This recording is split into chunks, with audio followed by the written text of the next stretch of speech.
We play and call it work. Hey everybody, Matthew here from MiniWargaming.com, and welcome to this week's Sit and Talk, the show where you ask us anything you want about anything, and we take turns answering your questions. This week was supposed to be Steve's, but Lucas screwed up and said it was me, so you all left questions for me, and so here I am. So instead, next week will be Steve, which would normally be me, but it's not me because of Luca, so it's Steve. So if you want to leave questions for Steve, make sure you do it in the comments below, wherever you are, whether you're on Facebook, YouTube, or on MiniWargaming. And we'll do our best to answer them. So let's just jump into this. And this lasts for roughly an hour. Got my timer set, and I either get through all the questions or an hour, whichever comes first. First question is from a YouTuber, or from somebody on YouTube. Wak Shani, question for Matt. Why do the Sit and Talks ignore YouTube now? I understand the Vault getting priority, but at least a little love out here would be nice. Well, I know that's ironic that I read your comment from YouTube about that. That is, it's no longer the case. Obviously, Luca doesn't know that, and maybe we haven't made it clear to all of our employees that we'll take comments from anywhere.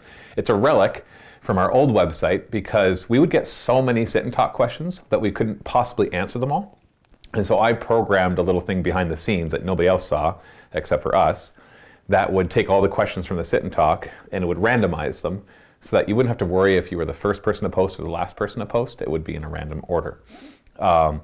But that's no longer the case. And so but you can see how if they're on YouTube or on Facebook, we wouldn't be able to use that because it's all based on the comments from our site, unless we manually entered each of them into the thing, and that was just not worth the effort. So it's just easier to disable the comment, leave a comment on our site. Nothing actually to do with being a Vault member, even though we used to divide the Sit and Talk into Sit and Talk and Sit and Vault. Now we have the Sit and Talk for free. And on the same day, we have the Open Vault, which is available right now at the link below. That is only for Vault members. It's our behind the scenes show, where Dave walks around and he looks at what's going on, or he has conversations with individual cast members, whatever it happens to be. So let's go now into the other comments, because actually hardly anybody left comments on YouTube except to say, they're not disabled, they're not disabled. You're all so hilarious. So let's just jump into these comments here. And I'll do my best to get through as many as I can, but there are a lot of them. And I'm gonna shuffle up the pages, and that'll be my randomizer. So you two go here.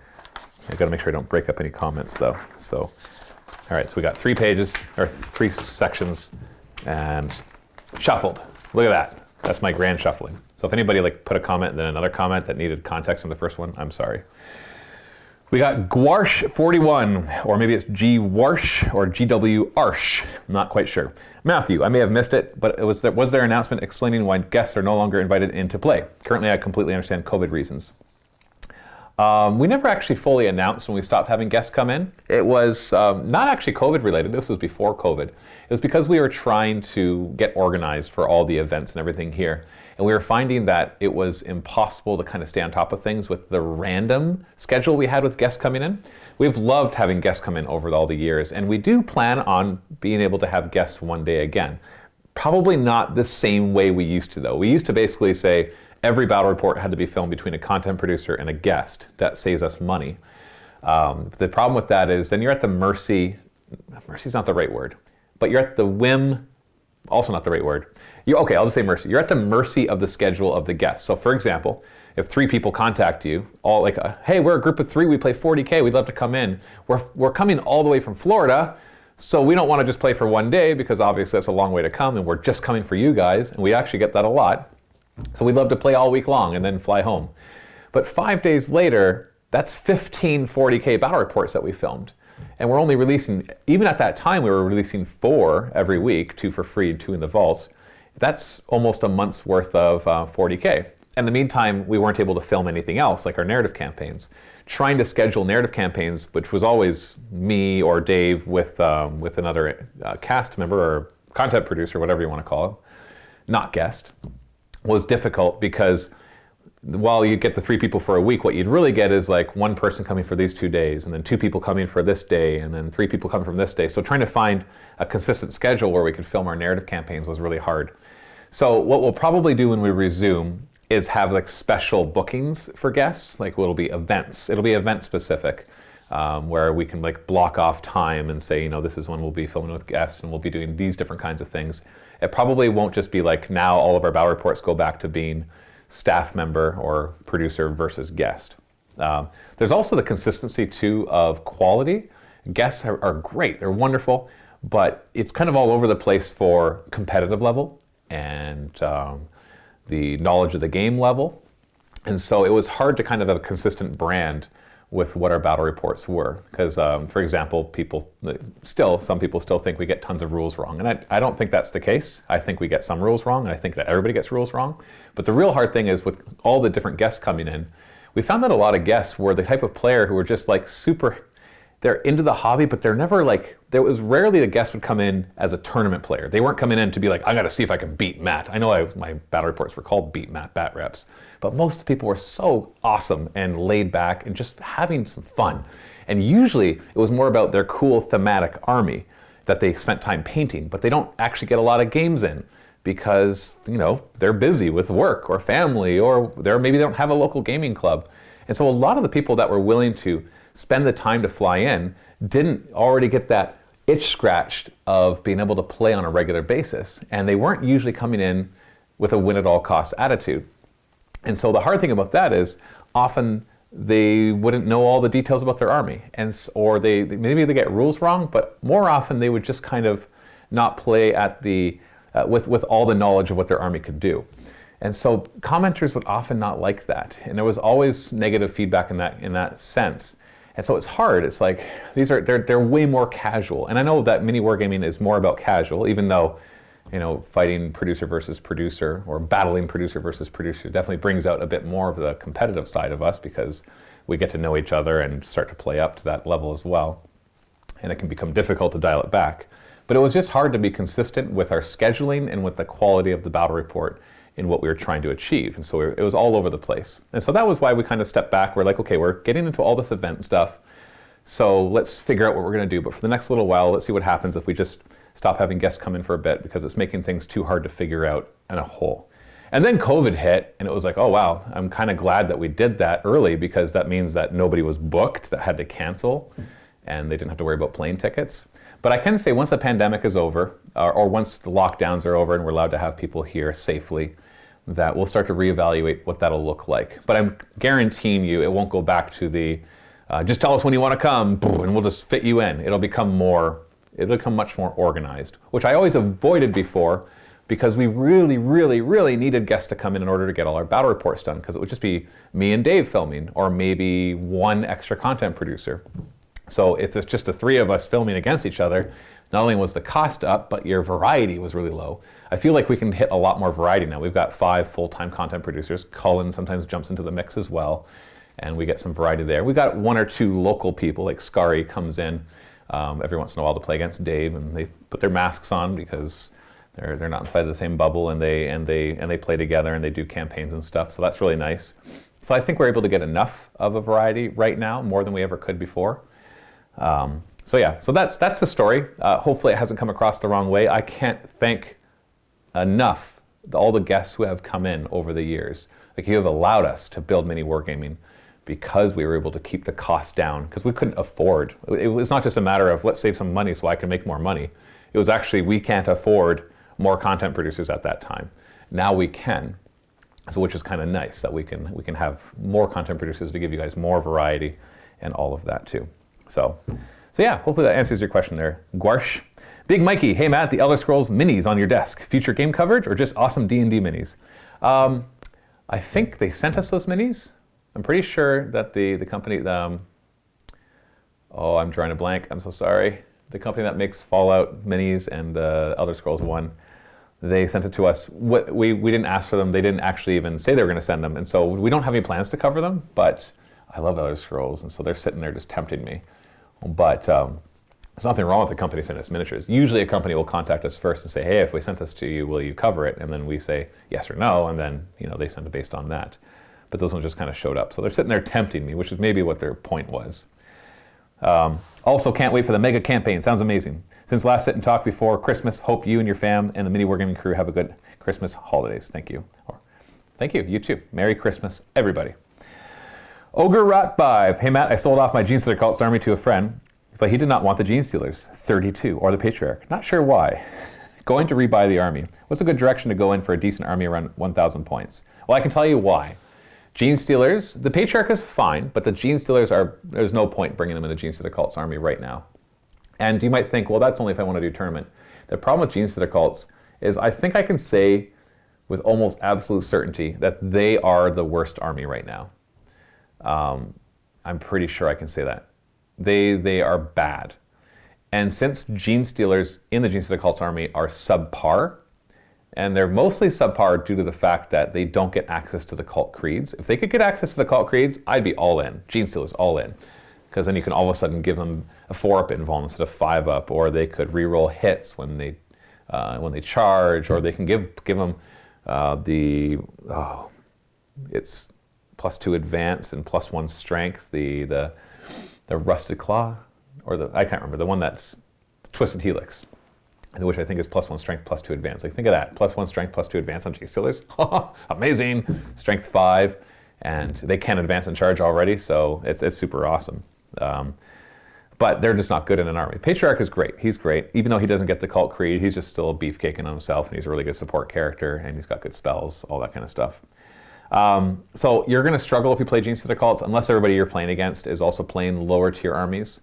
If you're playing against Space Marines, forget it, unless they're really, really, really, really bad at the game. So it's going to be frustrating. But having said that, the best stuff to go for right now is your core. It's your acolytes.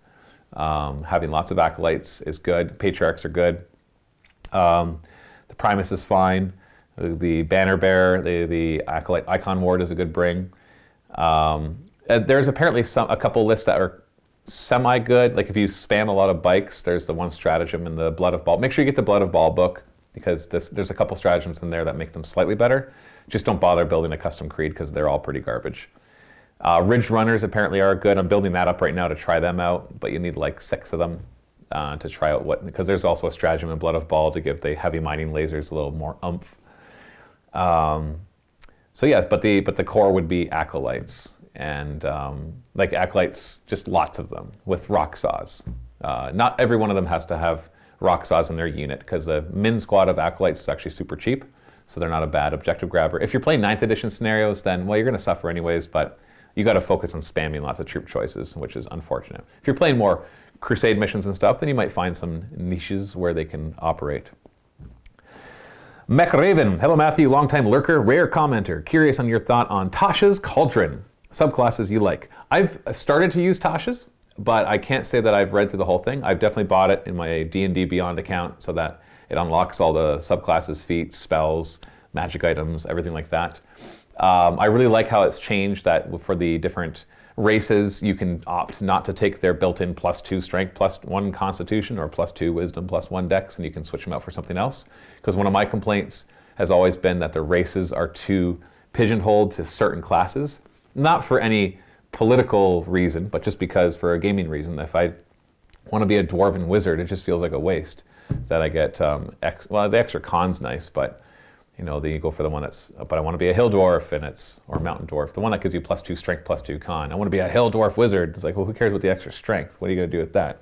It's really hard to make that work into something. You can, of course you can, but it's just really hard if everybody else is not even min-max, but just, you know, I'm going to play a warlock. So make sure you choose a half-elf, a human, or a tiefling. If you choose one of those, then you'll be a decent warlock, because they all can or do get charisma bonuses. And so I like that. I like that change. It gives you more flexibility for your character creation. There's other changes too. So I'm all for that, mainly for the gaming reason. And the new subclasses, like I haven't really seen much of them, so I can't say much about them. I know in our current campaign, who is it that chose the new rogue subclass where they can do the shadow stuff? Having a hard time remembering all the characters. I run 2 campaigns right now, alternating Tuesdays, and it's a lot of fun.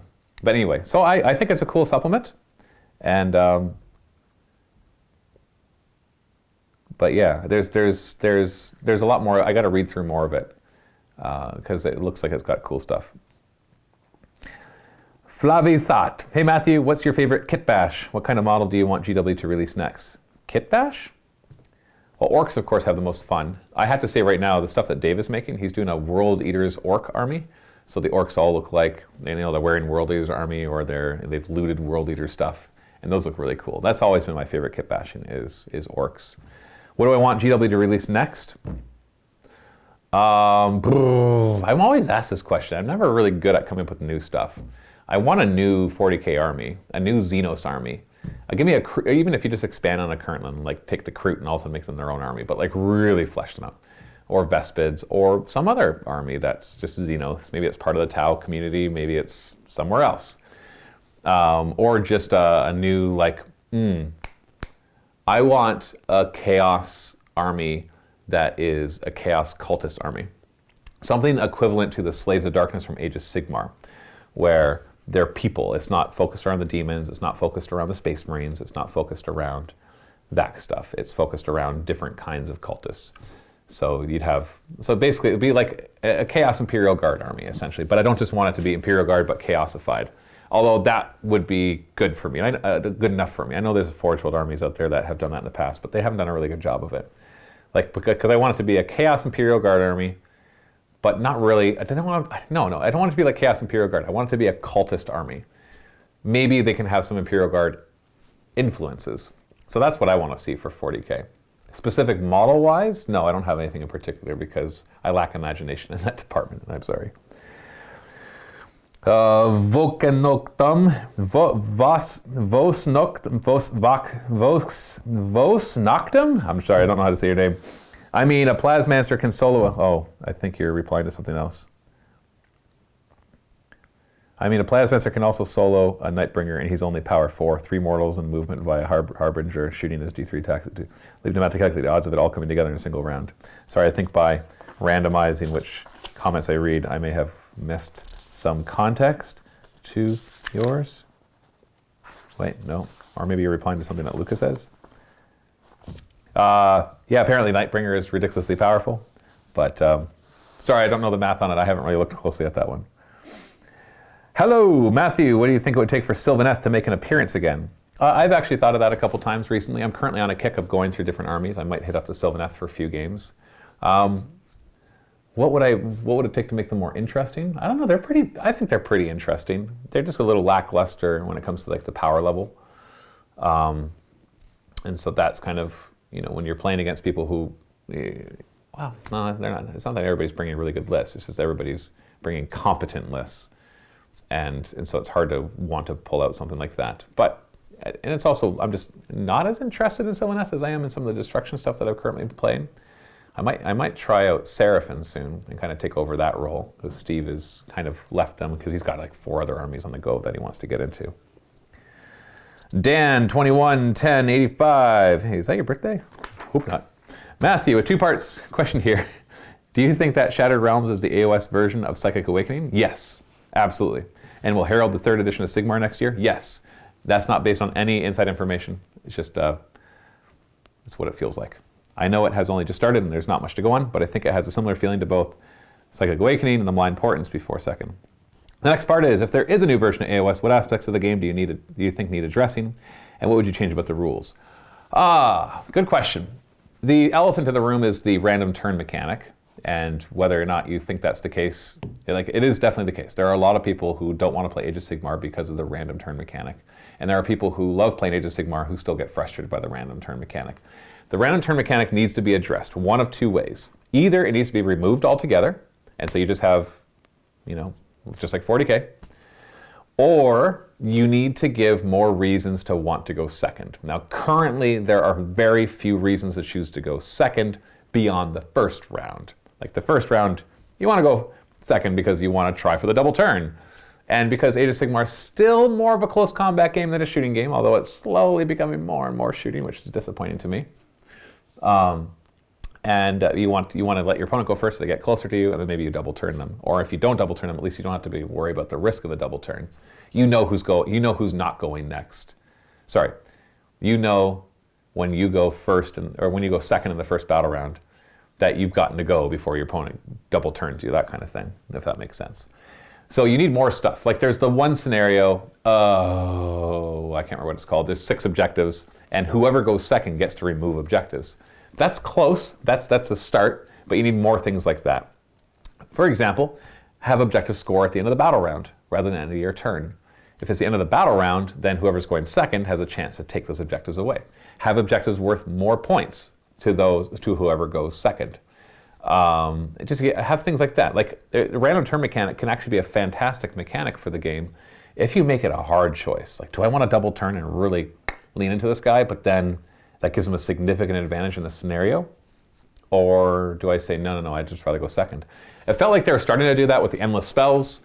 You know, you can have these endless spells, but whoever goes second gets to move it. But then that just resulted in nobody using the endless spells that moved, because why pay points for something that could be used against you? So that seems unfortunate. So they just kind of moved away from that and made it so there's bound endless spells, or there's all the judgments or the prayers or the invocations, and they don't care anymore about that kind of stuff. So they just kind of, it seems like they abandoned that idea, which is too bad. Because it could have worked if they just modified it. Like maybe the endless spells don't cost any points, and you could still, or you could cast them in addition to your spells, like how magmatic invocations or judgments usually work.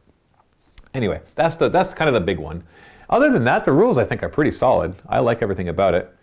I hope that they don't change the scenarios to be more like 40k 9th edition, because I don't want them to go more tournament heavy with it, like they did with 9th edition 40k. I'm not a fan of those being the rulebook scenarios. Those are fantastic scenarios in 9th edition, but they're fantastic in a tournament pack. And ironically, the tournament pack that came out just did the same scenarios with slight modifications. It's like, well, if you're going to do that, then why not? Like, what was wrong with the Maelstrom of War and Eternal War missions from 8th edition? Those were fantastic. People could complain about the randomness of Maelstrom, but that's kind of the point. They're not tournament missions. The randomness works well for casual games.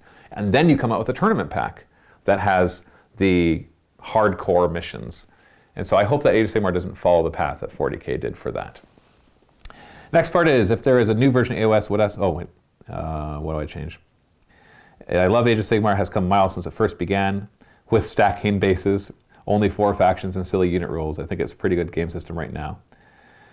Particular armies rules aside, of course. But I do think it could benefit from some changes. I really don't know, like, how army building works. Oh, see, I do. If I have 40 points left, I end up bringing an endless spell that I have no intention of casting just so I feel better, but essentially they are wasted. That's because you're playing a power rating game that pretends to be a points level game. So if it makes you feel any better, take a 0 off the end. I'm building a 2,000 points, pictured as a 200 power. So all of a sudden when you build a 196 power list, and you have 4 power left over, it doesn't feel so bad. So that's what I would look at it as, because it masquerades it as a point system when it's a power system like 40k's power, because you don't pay for unit upgrades. Everything's in like, nothing costs, as far as I can think of, nothing costs anything with a 5 on the end. It's always a 0 on the end. So you could chop off a 0, but they don't want to do that, because then people that really, for some reason, people really hate the power system. Some people do, even though it's a perfectly legitimate system, as long as the codexes can get updated to match it properly. I'd rather use a bunch for 4 dryads to a 20-man unit. I also think that 40k style strength toughness play off would add to the game. See, I could agree and disagree with that. It can definitely add to it, because, like you say, goblins should be easier to kill than something bigger. But I don't think that's necessary. I think the issue that hordes have had is that you get bonuses for bringing more of them, and you shouldn't. You should just have more of them. Like, if I bring 60 grots instead of 20, all of a sudden I'm getting, like, what, +2 to wound, and a huge bonus to my battle shock, my bravery test as well for battle shock. It's like, well, why? I've already got the advantage of having more guys, and that's already works to my advantage. So getting rid of, like, the horde bonuses, I think, would be important to balance out hordes. But adding strength versus toughness can be fine, but then you'll come into some inherent problems that 40k can have with those as well. Because remember, damage spills over in Age of Sigmar, so it's a different feel to the game. And so I'm okay with that. I have little issues like how hordes work and the random turn mechanic not really performing the way it should. But I like that they kind of separate the idea that the one game has strength versus toughness and the other game has just a flat to wound. Because you can argue that both of them are in totally valid ways to play a game. So yeah. Like, you think about other games, not war games necessarily, but like Dungeons and Dragons, for example. What do you have to? You have to roll to hit, and then you roll your damage, right? The hit is based off of their armor class, but the damage is just damage. And then they'll have a certain amount of hit points. So D&D, Dungeons and Dragons, doesn't say, well, they're harder to hurt, so your damage is lessened. Now, they might be resistant to some kind of damage or vulnerable to others, but usually that's not the case. Usually they'll be resistant just to certain types, not the common types. And so it's just different ways of looking at the different kinds of rule sets. One of them is not right and the other one wrong, but you do have to account for the difference. Like if you are going to have a flat to wound, you got to be like, okay, so then why bring monsters if a horde can just survive just as easily? You got to make sure that there's certain advantages to bringing the monsters over the hordes. There can be lots of things for that. Descartu, I miss TTT. Tabletop Tactics? TTT, I think you're talking to Luca here. I don't know what this is. What is that? I like retail and classic, but I pray there will be a BC server. I think you're talking about World of Warcraft here. So I'm not sure what any of that is. I haven't ever played World of Warcraft, nor do I want to. No offense to anybody who likes it. All right, how are we doing for time? We got lots of time. Although I don't think I'm gonna get through everything. Kazansky, salut Mathieu. Am I saying that right? Mathieu. I worked for 3 years in bilingual roadside assistance, and I swear, at least half the time when I'd introduce myself as Mathieu, the person on the other side would be like, Martin? No, Mathieu. Stéphane? No, Mathieu. It was just like, am I not saying it right? And then I had a person that sat in front of me from Quebec, so she's actually a francophone, and she turns around and she's like, you're not quite saying it right. It's Mathieu. And I'm like, Mathieu? No, Mathieu. Mathieu? It's like that thing from Brooklyn Nine-Nine, where Nicolas. No, Nicolas. It's like, I swear I'm saying it. You're not Nicolas. No matter how many times I say it, I'm like, I swear I'm saying it. And then the funny thing is, half the time I'd be like, no, Matthew. And they, Mathieu! Like, am I in a Monty Python sketch here? It's like, c'est un cadeau, a gift. Oh, un cadeau! It's just like, that's what it would feel like. It'd feel like a Monty Python sketch. So am I saying that right? Mathieu. A couple of questions. You think I'd know because it's my name, right? A business one. With the situation looking like somewhere in 2021, life might come back to what it used to be. And given that your business model clearly benefited from the situation in terms of viewership potential, are you more concerned about a potential loss of customers? Or believe that the increased viewership actually acts as an accelerator to grow the business again? That's a good question. It definitely has benefited us in the sense that more people are watching. And that there was an early time when we were put on lockdown and we had to go work from home, and we were clearly not going to be able to make the same quality videos that we are normally doing. And I remember I put up a video about that saying, I'm sorry this is going to be the case. We have to do this. We'd love your support. Here's a giveaway if you want to join the vault and support us. And we actually got quite a few vault signups from that. So it was really nice to see people kind of step in and show their support for us. So I really, really appreciate that, because it lifted my spirits through a very hard time, because we were very uncertain as to what the business was going to look like, with events not being able to happen and all this other stuff. So between that and Hunter, the guy who has financed this building with the intent of having events here, being super understanding and just being super awesome. Like, we check in every once in a while, like, is this fine that we're not doing events and not, there's no income from that? And he's like, yeah, it's fine. It's pandemic. I totally get it. And he's been ridiculously patient for that. So that's taken a lot of pressure off. Between that and our viewers being so supportive, it's been great. So what will happen when the world goes back to normal, whatever that means? And would we see a decline in overall viewership in the industry? Not miniature wargaming, but just like people watching stuff online? I would imagine so, because if going into the pandemic caused an increase in viewership, it stands to reason that there should be at least a slight decrease in viewership when that happens. I can't imagine it would go back to what it was, because it's changed our habits. It's changed our patterns. So now we'll reach out to those things more, for better or for worse. It's changed many of our habits and patterns, and they'll never quite go back to the way they were. So I'm not worried. I'm actually would be excited, because then that opens up the prospect of running events and having guests here again, which I think we will benefit from. So overall, I think it'll be good for us. But I can see what you mean, and it's not a bad question. A long content one, bear with me. Over the pandemic, I have established for myself what I already knew before. I love 40k and AOS for the lore, the models, the painting, and especially the collecting. The fact that you can play a game with it is a nice benefit, but I'm not craving games at the moment. I would assume that I am not alone in this, given GW has record numbers in a time where it is physically impossible to play the actual game, which is why I love your guys' content. It actually fills the gaming gap for me perfectly fine. I get that, because I watch StarCraft battle reports, but I no longer play StarCraft.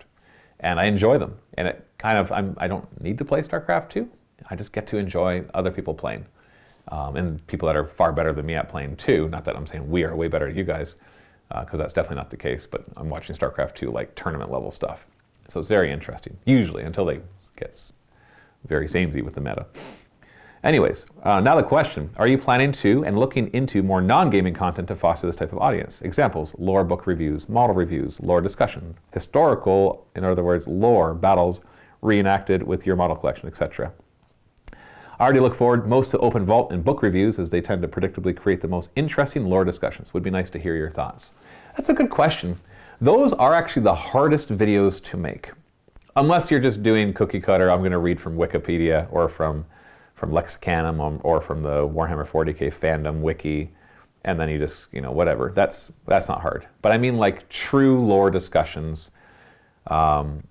It implies, first off, that you are really reading that stuff. There's a lot more to keep up on. It's already, the hardest thing about the games right now is the ridiculously fast pace that Games Workshop is updating the different armies. The number of releases for 40k and Age of Sigmar is staggering. And I say staggering, meaning staggering. Like it's hard to breathe and keep up. And so it's hard to keep on top of just the rules of all the armies, let alone the lore. Like I know Tyranid lore and Gene Occult lore really well because I've stuck with those armies for so long. But when you're constantly having things change, and even things like, and I love lore updates. So like all the Psychic Awakening books, when those are starting to come out, I'm like, oh man, I'm gonna love this. And then I found myself unable to keep up. And I just wasn't able to keep up with reading all of them, plus everything else I wanted to do. Age of Sigmar as well, got the Marathi book. I'm like, oh, I'm gonna read this. I got through about half of it, and then I just got busy and I haven't been able to finish the other half. So I quickly looked up some summaries and I read those instead, which tells you that there's obviously a need for that. Like Steve has always said, I'd love to just, if we had a video series where you or Luca read the book and then in a video you explain what was in the book so that I don't have to read the book. So I know there would be a desire for that kind of thing. And I would even love to watch that kind of stuff. Save the time by listening to somebody give you the gist of what was in a book. But those are really hard to do because to do them consistently, you have to be consistently reading those things. And we don't have anybody on staff that does consistently read those things. Like I'm currently reading a book that I bought months ago. I don't even know the title of it, Shattered Fortress maybe? It's the Blackstone Fortress story with Janus Drake. That's how you say his name. I never know how to say them because I'm always reading them, never saying them. And it's really interesting. I just picked that up like 2 days ago, but it's been sitting on in my bathroom bookshelf. That's right, I have one of those for months now. And I finally was like, oh, I'll pick this up and start reading it again because I've been just watching too much Netflix and stuff on my iPad. I need to read more. Because I used to read a lot. Over my life, I have read a ton of books. Sometimes I go through kicks where I just read tons of books in the course of just a few months. So I just ordered a bunch of Age of Sigmar books because I want to read those. And I'm reading this 40k book. And I just want to get really hardcore back into reading. But that's just it. Like it ebbs and flows. So to be consistent in making that kind of content is really hard. I'm not saying it wouldn't be good. Look at those channels that do it, and they do pretty well. The ones that are up there can do quite well just posting lore videos, never posting any battle reports. Battle reports, of course, are bread and butter along with narrative campaigns, and that'll always be the case. We have done lore videos in the past. They never seem to catch on quite as much as our battle reports, but I think that's just because we're not consistently doing them for a long period of time, and so people don't know to go to MiniWarGaming for that kind of stuff, right?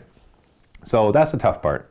So yeah, we do want to do that kind of stuff. And I think it's just right now with our staffing, keeping up with, like what you see us posting right now, keeping up with that basically takes all of our focus. So making extra content is impossible. Once we start opening up to events and doing other stuff that might, or once we grow enough that we can hire somebody else, for example, because we used to have Vito, and when he stopped working for us, we didn't replace him. And we found that we didn't need to in order to keep on top of our schedule, but it did tighten up everything, so it doesn't leave a lot of wiggle room. But it would be nice to be able to kind of pursue those kind of ideas. The hard thing is because we're a small business, every dollar we spend matters. So like if we were to hire an extra person so we could pursue these things, those things that we pursue have to make money, otherwise it hurts the business too much to have those extra employees. And so because you're always chasing making money from the videos, it's hard to pursue more of the passion projects unless those passion projects line up with what also makes money. So like, for example, one of my passion projects would be to delve into the lore, but I'd want to kind of like have a show where I could just talk about anything whenever I want, rather than like every week I have to do a discussion video about some lore, because I'm like, well, what if I don't have anything new? It's more just like, I happen to finish reading a book, I want to make a video about it, but there's nowhere to put that video in such a way that it'll get views or vault signups, or it would fit into our business model. So you can see kind of the conundrum we're in. By having success, we also have to have structure, and that structure can make it hard to experiment. We still definitely want to experiment, and we still definitely do experiment, but it limits what we can do to experiment. Does that make sense? Hopefully. So, quick answer for that is, you might still see, you should still see stuff like that. It just might be a little more sporadic. Relogos. Hey, hello, Matthias. Are there any chances of a Yogg and Tor sequel? Or are the numbers not good enough on that one? Or maybe another fantasy Age of Sigmar narrative campaign, or are those just not as popular as the 40k stuff? I know we've been doing lots of 40k narrative campaigns. There's an Age of Sigmar Path to Glory that just started last week, so that's our latest. It's not a full narrative campaign with all the typical story elements, but it is still a campaign. I've been itching to do an Age of Sigmar narrative campaign, but we were kind of for a few months is trying to see. We switched over to doing 2 narrative campaigns every week, Wednesday and Thursday, which is really upped the output of our content and the views and the signups and everything. So that's been really good. 40k ones always do better than Age of Sigmar ones. I can tell you that right away. But as of late, our Age of Sigmar battle reports and our 40k battle reports get the same number of vault signups. They don't get exactly the same number of views, but they're getting the same number of vault signups. So that's curious. I think that's partly to do with the fact that 9th edition is no longer brand new. But even when the editions aren't brand new, it's always 40k beating Age of Sigmar. And it's not 40k coming down to Age of Sigmar's level, it's Age of Sigmar going up to 40k levels. But we're only publishing 1 free and 1 vault Age of Sigmar battle report per week, and that's it. So I'm not sure what it is about those that does so well. Maybe you have ideas, but really, to be honest, nobody can know for sure. But I am anxious to do one. One of the things I want to do, and I'm trying to figure out a way to do, and we've got some discussion on it, is doing an Age of Sigmar role-playing game that's soulbound with the new soulbound rules. I've got the rules, I've been reading them and learning them and all that kind of stuff. And one of the discussions was to have, and this comes back to your question, of having a Yogg and Tor sequel, but it's not a sequel by playing another campaign with them, it's doing an Age of Sigmar role-playing game with soulbound campaign. So that's one of the ideas. But I'm not sure if that's going to happen. So the answer to your question is no, there are no plans, but are there chances? Absolutely. And I do definitely want to do more Age of Sigmar narrative campaigns, because I love the lore of Age of Sigmar, more than I love the lore of 40k. I love the lore of 40k, but Age of Sigmar lore, I just think now that they've developed it for a few years, it's cool. It's super cool, and I love it. Having read a bunch of the novels and everything. B. Macclove. Hey Matt, what are some of the new projects you and the other producers are working on? Can you reveal some more about the mega campaign you are all participating in? New projects, Dave is working on his World Eater Orcs. Steve is working on 4 different armies right now, if I can get them right. Is it Slanesh, Idnet Deepkin?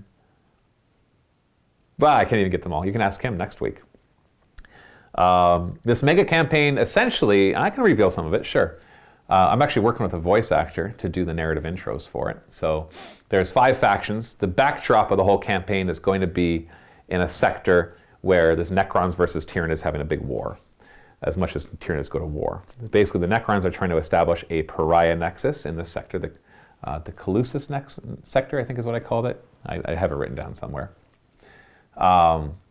And that there's a Tyranid Splinter Hive fleet currently consuming all the worlds there, which the Necrons are trying to basically... So that's the backdrop. There's a big war between those. So Luca's Necrons and my Tyranids will be at war. But then in come 3 new factions.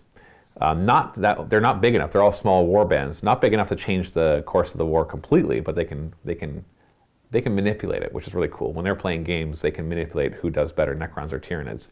But it's not about Necrons or Tyranids winning. It's about them manipulating it so neither of us win, and before they complete their objectives. So all 3 of them have different objectives. Steve has some Dark Angels.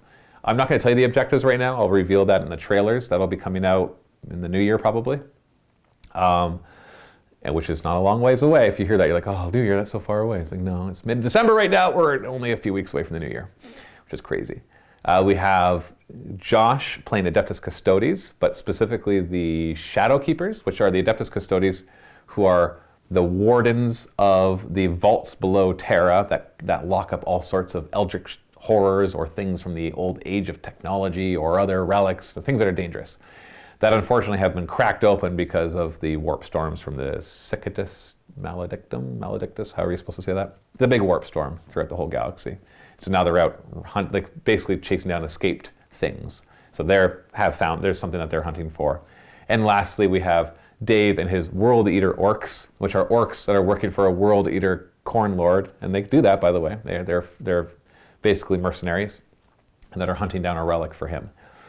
And so the three of them are hunting for their thing. They each have their three things that they're hunting for in the same sector.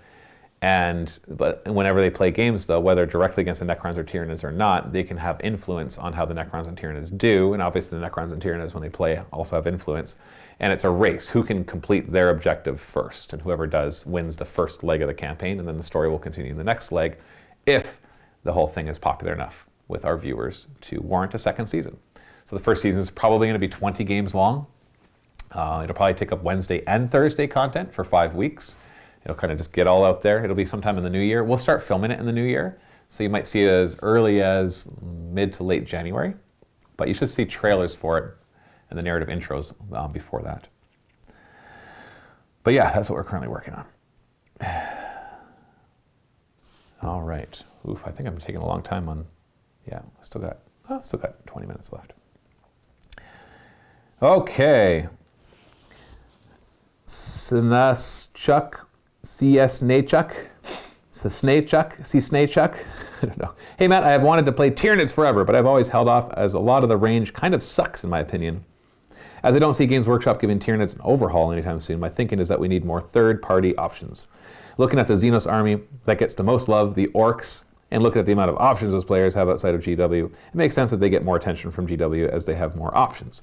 So I plan to contact a concept artist and 3D sculptor and make some different options for Gaunts at least. Cool. My question for you is, what would you like to see in a Hormigaunt if it were to be redesigned? I was thinking of going for more insect-like design, but I'd really appreciate some input that goes for anyone in the comment section as well. I have to say, the Zergling is a perfect example of what I'd want it to kind of look like. Just kind of more feral looking. Get rid of that stupid grin on its face, obviously, from the 80s or 90s. What I'd really redesign is a Termagant, because I hate the look of it holding a gun. It just looks stupid. They need to be spitting their stuff. So they need to be like moving forward and have some sort of like dripping maw that they're going to spit some sort of venomous thing out. And that could just, same profile, it'll still be 12-inch range, assault 1, strength 4, AP nothing. But that's what I'd love to see. So like and then the rest of their limbs are dedicated to just bounding around. I'd love to see anything basically holding a gun. I'd love to see the cannons change. So like flying hive tyrants, I think look pretty cool. I've gotten used to them, but I'd like to see like their wings be able to incorporate a lot of their guns. I'd love, like there's some of the models that I do like are things like the Haruspecs. I think that incorporates the horror of that kind of organism without looking too chaos. It's just kind of neat, although could stand in for chaos as well. So there's a lot of the line, there's so much of the line I'd want redone. Anything that is holding a gun, yeah, redo that, as it looks dumb. I'm sorry, you don't evolve to mesh your gun. Like if you checked out humanity in 10,000 years of evolution after this, all of a sudden we wouldn't have those guns as part of our body. Like, that's just not what would happen. Like we would just develop better guns. That's what would happen. So it just looks weird. But I agree, it's a dated line, not as bad as the Eldar, but it's definitely a dated line that could use an overhaul, and I would be the first person, honestly, if Games Workshop were to totally overhaul the whole thing, I would be happy to sell my entire collection of Tyranids and start from scratch. I would be super excited about that, and I would have no problem doing that. So yeah, so that's what, for a Hormigaunt specifically, yeah, more like a Zergling. That's what I would base it off of. Miso, Matt. 1, I love the Knights campaign. Cool twist, cool rules. But it ended so suddenly. You seem to be thinking a lot more about story structure, but then vroom, the end came. What happened? Did it get vault signups? I actually extended it. I was only going to make it 8 episodes, but then I was like, no, the story doesn't quite end there. And so look at it as a part 1. I do plan on doing more of that one, not immediately, but it's definitely one I want to do a sequel to. I had a lot of fun doing that one. I think it's one of my better stories that I've written, if I may say so myself, and the rule set was really cool too. It just worked out, everything fell in place. I would definitely modify the rules. There are several things I would do there. But the 9th episode, which was supposed to be 2 parts, but then Josh did so well that I just lumped in the 10th episode with it. I just introduced it right away. was supposed to be 2 separate fights, but then it became 1 fight with 2 parts. That was supposed to be more like an epilogue. So the story was episodes 1 through 8. Could it have benefited from more episodes? In hindsight, yes. See, I was planning for an 8-episode structure. I had it all mapped out, so it was planned. It wasn't just like I decided to end it because it wasn't getting vault signups. It did fine for vault signups. People liked it. It wasn't like our best one, but it definitely was. I would check it off as a success. So that's nice, and the feedback was great. People loved it, so that was really nice. For the most part, there's always going to be people who don't, and that's fine. But if I could go back and redo it, I think I would tag on a couple more episodes, especially like the amount, without giving too many spoilers, the amount of time that they were on the Dark Mechanicum ship, I think was adequate. I liked that. The amount of time they were in the jungle, that could have been stretched out a little bit longer. So almost make it like a 3-act thing. The first 4 episodes would be on the ship, the next 4 episodes in the jungle, and the last 4 episodes would then be at the fortress. I think that's what I would have done differently. So, but as it stands, I did add more episodes to what I was originally planning, because I was finding that I'm like, no, there's too many cool things I got to do here, and I don't want to rush the story. So you actually saw me extending it. So it goes to show you the different perception of what I'm trying to make and then what people see. 2, are you or anyone in the office watching The Mandalorian or Queen's Gambit? I'm currently watching The Mandalorian. It's pretty good. Those shows have the best story structure at the moment. I have been interested to check out The Queen's Gambit. 3, have you thought about doing more trailers for narrative campaigns? Ironically, you should say that because I was just talking about doing trailers for this next mega campaign. Sometimes campaigns feel like they come from nowhere, but trailers could build hype. I've done it in the past, and I have not noticed a difference, which is a funny thing to say because obviously trailers for movies make a difference, but that's a whole different monster.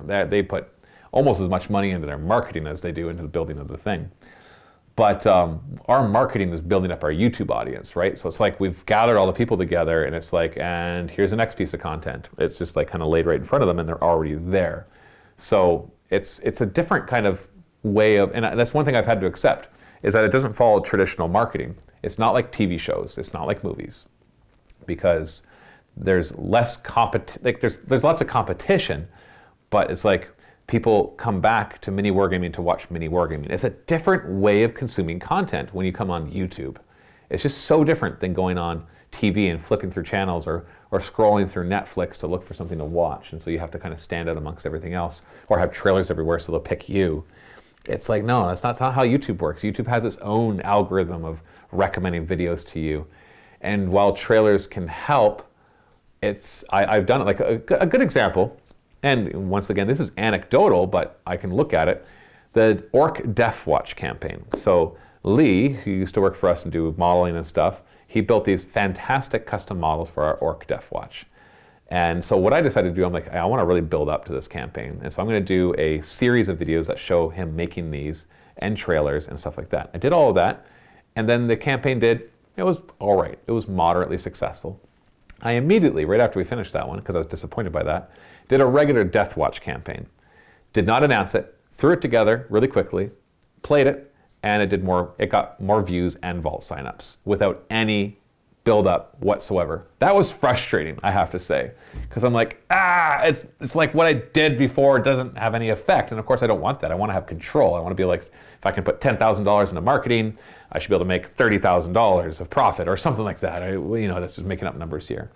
And so I've thought of that, and I'm going to do narrative intros / trailers for this upcoming mega campaign. But my gut tells me that it doesn't make a huge difference whether or not we lead up to it or whether we just drop it on people, because it's not like we're competing at that time with some other big blockbuster that just came out. Like, we're consistently putting out content all the time.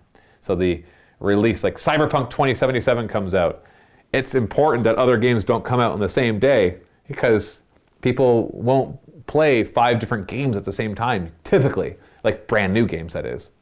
And they'll play through one, and then if they're still interested in the other one. So you want to make sure blockbuster movies don't come out at the same time as each other, or at least unless they're complementary. We don't have that kind of thing, at least not to my knowledge. And so that's kind of where it is that you don't see as much like that. 4, have you thought about doing a narrative campaign structured similar to Strahd? i.e. a sandbox, but with a clear final goal from the beginning. I love the linear stuff, but you definitely gain something when the player can be unpredictable and it has a lot more choice. I have thought of that, actually. The problem with it is length. You don't know how long it's going to take, and you also want something that the audience can follow along with. And so if it's open world, then you're going to have a lot more visual cues for the audience. Having said that, I love that idea, and maybe I will try that. It can't be quite as open world as something like Curse of Strahd, because I don't want it to last for 50 episodes. That's the other thing too, we need to kind of have things in bite-sized chunks. 5, Matt, surely you would love a hybrid Tyranid human faction. It would be amazing. Yeah, we had that already. It's called Gene Stealer Cults. But if they do it, it should be a separate faction and keep the hive mind its own thing. Yeah, we have Gene Stealer Cults though. That's your hybrid Tyranid human. 6, how cold is it at the moment where you are? It is 4 degrees Celsius here where I am, and that's cold enough. Actually, that's about today. Right now, it is 6 degrees Celsius outside. But like over the next few days, it's 9, 9, 6, 2, 0, 1, 0, 3, 4. For all of our non-Celsius users out there, our Fahrenheit users, 0 degrees Celsius is about 32 Fahrenheit. And so when I say 6 degrees, you're looking at like in the 40s, mid 40s, I think. I don't have the calculation off the top of my head. Yeah, it's around mid 40s, low to mid 40s. And then over the next few days, it'll go up to the upper 40s and then down to the lower 30s. But we did hit a few days of minus, so in the 20s Fahrenheit and negative Celsius as well. 7, apologies for all the questions as always, and Merry Christmas and have a Happy New Year. No apology necessary. If I don't want to read all your questions, I'll just read some of your questions. All right. Mentality. Good afternoon, Matthew. What's your opinion? Elder Snipers have an ability, appear unbidden. It states that they can come into the game at the end of one movement phase. A friend of mine keeps quoting a rule that says nothing can come in turn 1. Is this true? He says only Tyranids, Gene Stealers, and Fortification, and Marine Drop Pods are allowed to break this rule. I can't find it. Rules as approved by Matthew. I got somebody replying, Dragon Knight Zero, it says, the drop pod assault rule says the transport can be set up in the reinforcement step of your first, second, or third movement phase, regardless of any mission rules. So that's some precedent. I don't know the answer to your question, I'm sorry. I don't have the rule books nearby to quickly look up and come up with an answer. I would say look in the core rule book, and if it says things can't come in the first turn, your special rules could override that. But if it says the end of one movement phase, and it doesn't say the first movement phase, then that might be your answer. Sika. Hey Matthew, Christmas is coming and COVID's still around. I understand it gets a bit cold this time of year in Canada, but if I remember one of the tours, part of the bunker is now literally underground as opposed to being above ground level in your old building, which was the city hall, I think. That's correct. How has the move affected MiniWarGaming's energy cost? Did you have the opportunity to insulate better during the building of the bunker? Well, we definitely have insulated as well as we can, but this is a much bigger building. And in the old building, we did not pay for hydro, which is electricity, or heat and all that kind of stuff. That was built into our rent. And so it's definitely more expensive here because now we pay it. And so, which is fine. It's reasonable. To be honest, off the top of my head, I don't know how much it costs. And I couldn't tell you how much it costs, if that's a lot or not, because I don't have reference. I can just only think about what I spent at my house, which obviously is far smaller than this place. I've been really enjoying the night campaign and open vaults over the past few weeks. Things seem a bit more relaxed around the office and the videos, which I think makes you all put out better content. What's the most exciting project, new content you're working on right now that you can tell us about? I've already answered that one. Shadow Phoenix. Hey Matthew, you mentioned in a previous video that you were religious. I don't want to go into too much detail regarding your religion. That's smart. Not for me, but because obviously this show is more about wargaming. But I did want to ask if you have ever had anyone in your church tell you that you shouldn't be a part of Warhammer or Dungeons & Dragons due to them being satanic. No. Now, having said that, as a kid of the 80s, I felt a stigma attached to it, but never from anybody, particularly in the church, or for anybody who is a leader of our church. And for those of you interested, I am a member of the Church of Jesus Christ of Latter-day Saints, sometimes referred to as Mormons. And I've never read anywhere, been told anywhere that we weren't allowed to play Dungeons & Dragons. Having said that, as a kid, teenager, when I looked at the Dungeons & Dragons stuff, I felt uneasy about it. I think it's just a maturity thing, to be honest. Like now that I'm older, it's like, no, this, when you're talking about the demons and devils and Dungeons and Dragons, I don't feel like I'm talking about religious things. I feel like I'm talking about a type of monster inside of this game. And sure, they come from the 9 hells, but it's nothing it's just a fun fantasy location. So I've been able to kind of divorce those two in my mind, and I don't feel that they affect me at all. Having said that, young kids, though, can be more affected by that stuff, so you have to be careful in those departments. But that's not even religious stuff. That can just be exposing them to horror aspects or violence or mature themes. Too young can affect their development, so you have to be careful in that regards. But no, nobody ever told me. But having said that, I felt a stigma, but it was more a stigma, I want to say, from the media than it was from my church. I still remember hearing about the story of kids who got out their swords and one stabbed the other when they were playing Dungeons and Dragons. The article failed to mention that they were taking acid at the time, but all the uproar was about how Dungeons and Dragons was making kids stab kids. But the same news media outlets were also the ones that were like the Columbine shooter, which was a big deal when I was a kid. They found out that he played Doom, or it was one of those first-person shooters. And not only does he play Doom, you can make custom levels, and he made a custom level of his school. And I'm at school playing Duke Nukem 3D, at school, in the computer class. I make custom levels. I'm literally in the middle of making a custom level of my school. And I'm like, delete. If people think that I'm going to become a kamikaze shooter because I'm making this level, obviously I want to stay away from that. So I actually would blame the media outlets more. Now, having said that, I know there are certain religious institutions who have come out and said not to do these things, but ours is not. As far as I can ever have seen in my childhood, we were never one of them. And now, it's that stigma I feel like is mostly gone. So like I'm very active in my church. I hold positions in my church. People know that I play Dungeons and Dragons. Everybody knows I play Dungeons and Dragons, and this is my business, is doing miniature wargaming.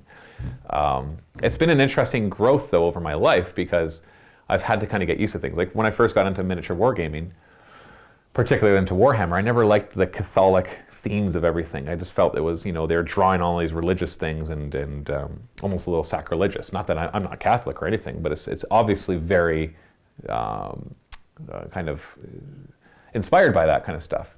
But then funny enough, I visited England a few years ago, and I walked around viewing all the Gothic cathedrals and stuff, and I'm walking through them just in awe. And I'm like, no wonder they use this as their theme. This is a cool theme. And like playing War Machine for the first time, there's a Protectorate of Menoth with, running around with crosses on their shields, and it made me feel uncomfortable. Or Sisters of Battle with their penitent engines with crucified women up against the thing, made me uncomfortable. And honestly, those things, let's maybe not do that kind of stuff.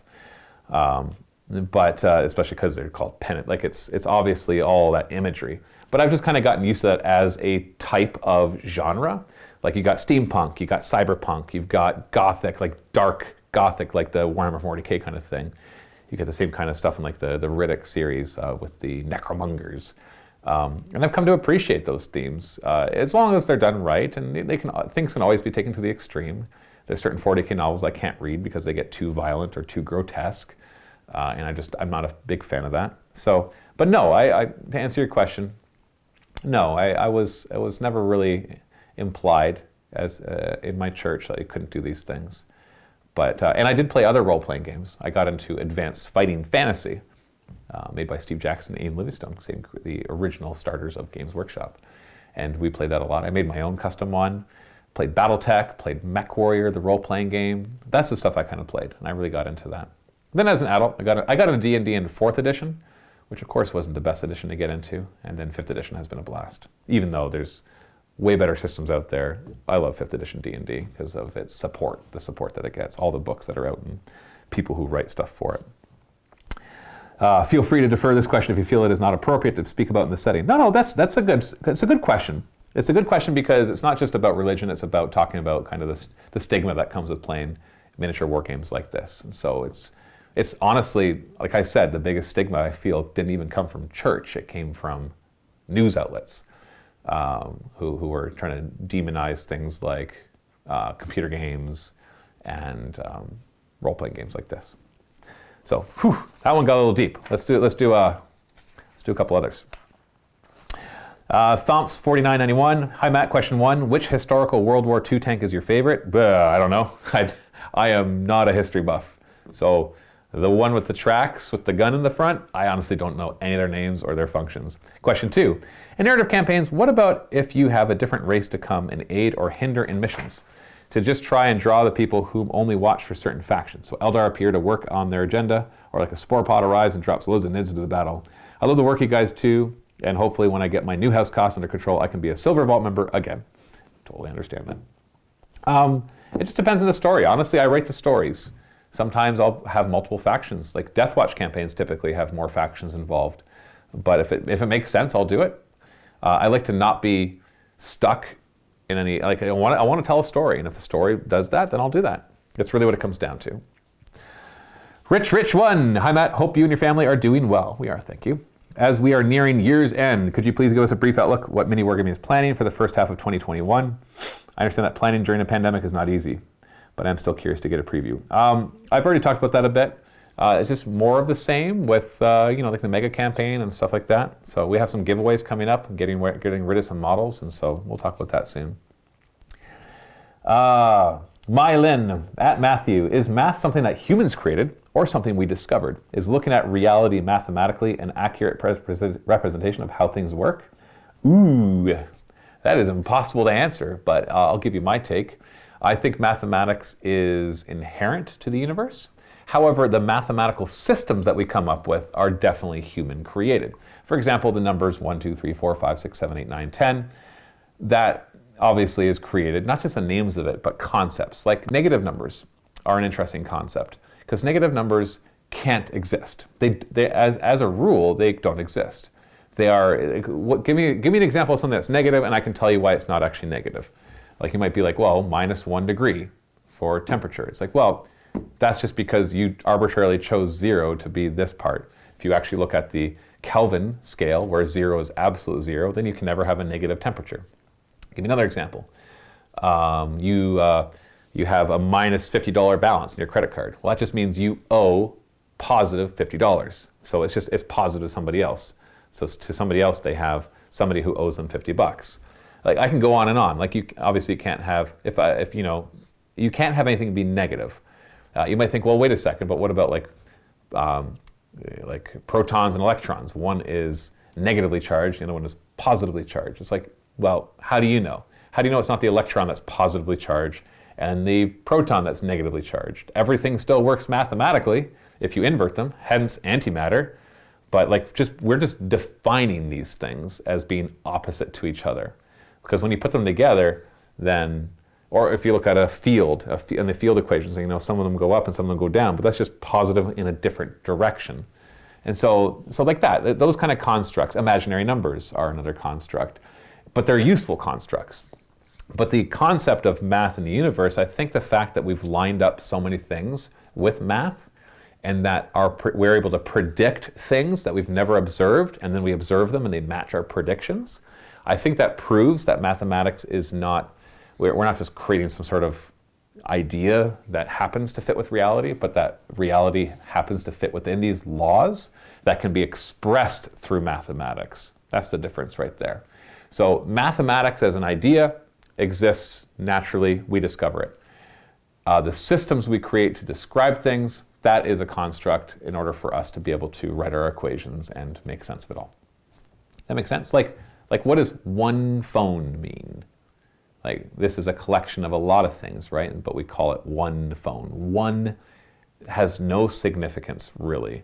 Because if one has significance, what about 0 phones? What does 0 phones mean? It's nonsense. 0 phones doesn't mean anything.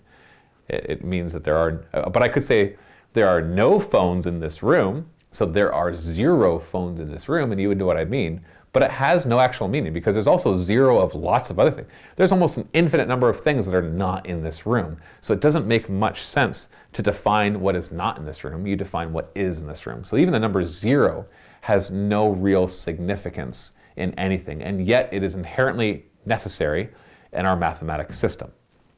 So there's some thought process to go through, and I'm not some genius when it comes to this kind of stuff. This is just, thoughts that I've put together based on other stuff I've read and seen and other people talk about it. Whew, I think I'm just about out of time. Gotta open up my time. Ooh, I'm over time. Jeez. Speed round? Yeah, speed round. although I always hit one that I want to talk a lot about. Battle Dragon. Hey Matt, website features have been brought up a few times in these sit talks. Would it be possible to add a speed manipulator to the video playback? I watch most things at higher speeds, so watching videos here on the website can feel really slow sometimes. It would be interesting. I don't know if Vimeo can do that, but of course you can do it through YouTube. I'll look into that. Zalvion, hey Matt, do you think you could bring up us an Onslaught battle report every once in a while? Something between 3,500 and 4,000 points would be awesome. Thanks. It would be cool. I think, it would be neat. They take a lot longer to film, but maybe. We'll see. P. Barrett, 1985. Hey Matt, would you guys be down for an AOS tournament with each other? Make a schedule, each of you choose it. No.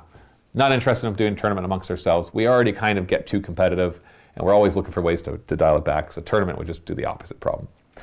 Caiaphas Blackadder. Hi Matthew, what have been the most popular shows amongst Vault members that haven't necessarily added more members to Vault? And would you be willing to do more of those shows? Keep on doing the cracking work you guys are all doing. That's a hard question to answer because I don't look at those stats quite as often. But almost every narrative campaign does really well with Vaults, with Vault members, regardless or not, or of whether it gets Vault signups. So I can say that for sure. Regular battle reports tend to do better on YouTube, and narrative campaigns tend to do better with their Vault members, which makes sense because most Vault members sign up because of narrative campaigns. Because if you just want battle reports, well, you could get enough battle reports just for what we put out on YouTube. Infinity. Hey Matt, first thank you for all your awesome work you guys are doing. I love MiniWarGaming and being a Vault member since your first narrative campaign with Steve, which by the way is just awesome, even with the new edition being around and even now worth watching. Thank you. The question, I have started doing battle reports and tactics talk on my own YouTube channel. Nothing big, but it's a lot of fun doing. Right now I am doing it with a low budget equipment and I want to improve on that part next year. What camera and microphones do you recommend as an all-around good choice? And do you have any other tips on how to improve in doing tabletop video content? Greetings, Finn. Yes, it's not going to be cheap, but get the Canon Vixia. It's probably going to be about $1,500 American. And then the Sennheiser mics that we use, the Sennheiser, what are they called? The EW, we have the G4s and the G5s are out now, but they're also pricey. You're looking at about $500-$600 as well to get a set of those, but they're excellent and they do really well. There are ways to do it cheaper. I'm sure other people can give you those options, but those are the cameras and audios that we use and they're great. Other tips to do it, if you're not trying to make money, have fun, do what you want to do on your schedule. If you are trying to make money, then play 40K, and nothing but 40K, unfortunate, is the answer. Entrepy1, hi Matt, just wondering about how you view the content versus personalities of the staff as the product you produce. Some of your contemporaries consider this a critical part, from staff having a background in acting to having villains on the channel. Oh, interesting. We definitely don't have backgrounds in acting, and we definitely don't try to have villains amongst us because we want to remain friends. Even though you might think, well, that's just acting, it's too easy for it to actually go beyond that. How much do you think the product you provide is based around the actual games versus the personalities and the mostly one-way interaction viewers have with the content creators? I think it's important to have good content producers in the sense that they have a personality that's interesting, and that's what's important. Creating those dynamics of the cast against each other would be interesting if we were maybe more organized to do that and had more of a degree or a background in acting. But unfortunately, finding content producers who have acting backgrounds, who are also good at the game, who are also passionate about the hobby, that's really hard to do. And so we go with what we got, which is, you got us. This is what you got. A much smaller market, so you have much smaller talent pool to go from, including the owners of this company, Matthew and Dave. Orky Benji, Matthew, I enjoyed your discussion of Tyrannus and psychological horror with Dave. I was wondering if you read any of the Black Library horror stories they released recently. No, I have not, sorry. Mr. Fox, hey Matthew, how do you feel about gargoyles? It seems like every time Games Workshop comes out with a NID box set, they like to toss them in. This is because they never sell them, because they're not that great, because the models are hard to manipulate on the table, because the wings are kind of big for the model itself and they kind of fall around. Having said that, they're not bad on the edition right now because they move really fast and they can grab objectives, but they don't have objectives secured, which Gaunts do, and Gaunts are cheaper. And you can use stratagems like moving twice in order to get your objectives anyway, so I don't see much of a niche for them at this moment. I never have seen it used for other than practicing painting. Ninja Pingvin, are we going to get some D&D? Probably not, because I already play D&D every week, so I have no reason to want to play it on the channel because I know it's not going to get as many views because we've tried it in the past and it just hasn't done very well. But you may get Age of Sigmar Soulbound RPG one day. Dorn, last one. Dorn Jr. Hey, hello, Matthew. I know a popular sit and talk topic is your boneless, skinless chicken breast pricing, but I recently was made aware of your Canadian bagged milk on another podcast. What other shocking secrets of the supermarket have you been hiding from us? Envelopes of cottage cheese, sacks of yogurt, etc. Other than that, I hope you, your family, and extended MiniWarGaming family are all well up there and wish you a very happy and well-deserved holidays. Now, I'm not one to say that our way is better than some other country's way because that can just be kind of like maybe too proud, but bags of milk are environmentally better and they keep the cost down. Yes, we have our milk in bags. You put it inside of a jug, you snip at the end, and you pour it out, and then it crumples down to a tiny bit of plastic, which you can recycle. I know you can recycle your gallons of jugs, but often they don't get, in Canada as well, bottles often don't get recycled. They get thrown in the garbage because people are just lazy that way. And so having these big gallon things of milk, we can do the same amount of milk, but with a lot less waste, and thus keep the cost down, and still enjoy our milk just fine. But Americans do find it funny that we have our milk in bags and not in jugs like they do. We have it in cartons as well. You can buy it in cartons. Whoo! That was the rest of the questions. How was that for a speed round? Jeez. Now I'm exhausted. Thank you so much for watching. Remember, next week is Steve, not Josh and Colin, which is usually after me. If you want to leave them your questions, leave them in the comments below.